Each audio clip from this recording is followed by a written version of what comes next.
আৰু আজিৰ প্ৰথমটো বিগ ব্ৰেকিং নিউজ ৰাজ্যবাসীলৈ। পূজাৰ আনন্দ উল্লাসৰ মাজতে ৰক্তাক্ত হৈ পৰিছে ৰাজ্যৰ ৰাজপথ। পথ দুৰ্ঘটনাত 5জনকৈ লোকৰ মৃত্যু হোৱাৰ খবৰ আহি পৰিছে এই মুহূৰ্তত। এটা বিগ ব্ৰেকিং নিউজ জনাইছোঁ ৰাজ্যবাসীলৈ।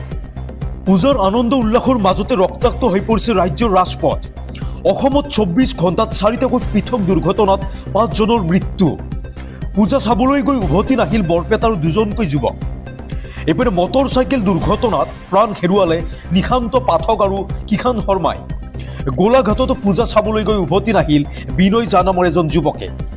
এপিনে দুৰ্ঘটনাত পতিত বৰযাত্ৰী কঢ়িওৱা বাহন এখন। এই দুৰ্ঘটনাত মৃত্যুমুখত পৰে এজন আৰু আহত হয় 19জনকৈ বৰযাত্ৰী। যুৱতীক ভৰ্তি কৰোৱা হয় GMCHত। সম্প্ৰতি সংকটমুক্ত আঘাতপ্ৰাপ্ত যুৱতীগৰাকী। এপিনে ট্ৰাকৰ খুন্দাত মৃত্যু হ'ল গগন ডেকা নামৰ এজন যুৱকৰ। আৰু পূজা চাই ঘৰলৈ উভতাতে সংঘটিত হয় এই দুৰ্ঘটনাটো।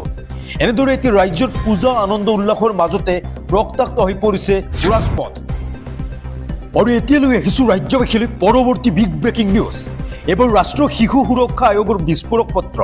কিয়নো এইবাৰ পত্ৰত তেওঁলোকে বিস্ফোৰক কিছু উল্লেখ কৰিছে আৰু যাৰ জৰিয়তে এইবাৰ কেৱল উত্তৰ পূব বা দেশৰ কেইখনমান ৰাজ্যতে নহয়, সমগ্ৰ দেশত এতিয়া বন্ধ কৰাৰ আহ্বান জনাইছে মাদ্ৰাছা।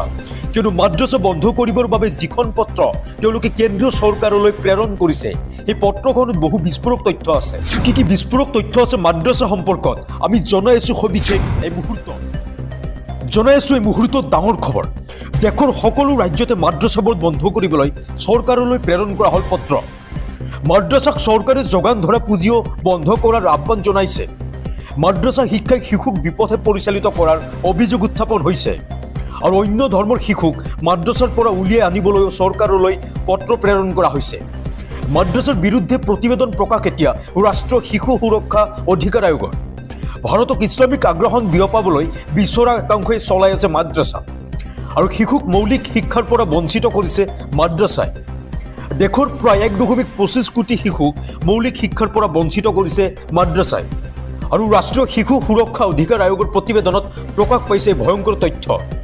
দেশৰ সকলো ৰাজ্যতে এতিয়া মাদ্ৰাছাবোৰ বন্ধ কৰিবলৈ চৰকাৰলৈ প্ৰেৰণ কৰিছে পত্ৰ আৰু মাদ্ৰাছাক চৰকাৰে যোগান ধৰা পুঁজিও বন্ধ কৰাৰ আহ্বান জনাইছে এতিয়া ৰাষ্ট্ৰীয় শিশু সুৰক্ষা আইনে। পৰৱৰ্তী খবৰ। অভিভাৱকসকলৰ বাবে আহি পৰিছে ডাঙৰ খবৰ এই মুহূৰ্তত। আপোনাৰ সন্তানৰ আপাৰ আইডি কাৰ্ড আপুনি ৰেডি কৰিলেনে?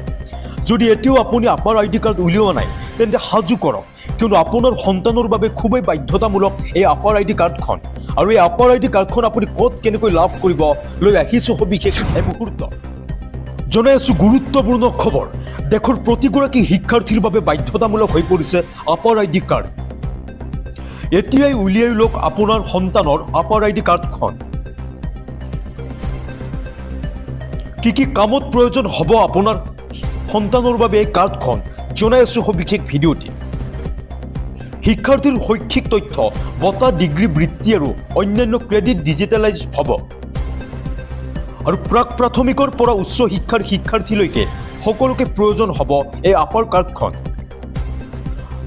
12 সংখ্যাৰ আপাৰ নম্বৰৰ যোগেদি এতিয়া এগৰাকী শিক্ষাৰ্থীৰ সকলো তথ্য সংৰক্ষিত থাকিব। দেশৰ প্ৰতিগৰাকী শিক্ষাৰ্থীৰ বাবে বাধ্যতামূলক হৈ পৰিব আপাৰ আইডি কাৰ্ড। এতিয়া ওৱান নেশ্যন ওৱান আইডি কাৰ্ডৰ লক্ষ্য কেন্দ্ৰ চৰকাৰৰ। কিন্তু কিদৰে উলিয়াই ল'ব এই আপাৰ আইডি কাৰ্ডখন সবিশেষ চাই দিয়ক ভিডিঅ'টি। এতিয়া অনলাইন আৰু অফলাইন দুয়োটা মাধ্যমত কৰিব পাৰিব আপুনি আবেদন।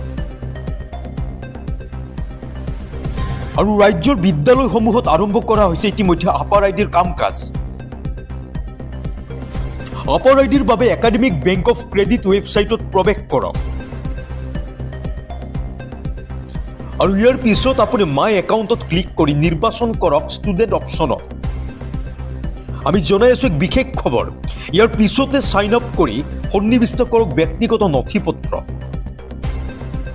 আৰু প্ৰয়োজন হ'ব ইয়াতে মোবাইল নম্বৰ, ঠিকনা আৰু আধাৰ কাৰ্ডৰ তথ্য। আৰু ডিজিলকাৰ একাউণ্টত কৰক আপুনি লগ ইন।